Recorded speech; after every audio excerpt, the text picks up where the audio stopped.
mga ka-kimchi, another day, another vlog. Kung mga ka-kimchi, dito po tayo sa Pag-uwilan. Saan yan? Maganda po yung Pag-uwilan dito sa amin, malinis. Hindi siya katulad ng ibang Pag-uwilan na masukal. Ang purpose po natin mga ka-kimchi, kukuha po tayo ng palm oil. Pang-paapoy po mga ka-kimchi kasi nga po nahihirapan po kami magpaapoy. Gawa ng tag-ulan po ngayon, ulan, init. So mag-isak po tayo ng palm oil para may pang-apoy si Mother Earth.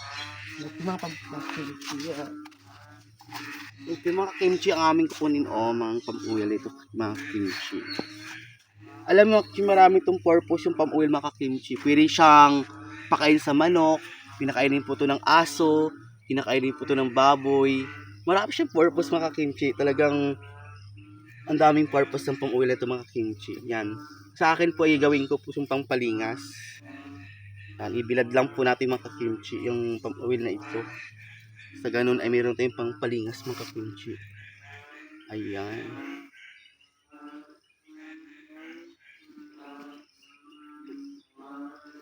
Yan mga kimchi, kung nadaanan kayo ng aking video, pakipalo po ako pag hindi pa kayo nakapalo. Ganun din mga kimchi, paki-like, masaya na po ako dyan. Comment lang po kayo kung gusto nyo po ang aking video, paki-share na rin po. Maraming salamat mga kimchi.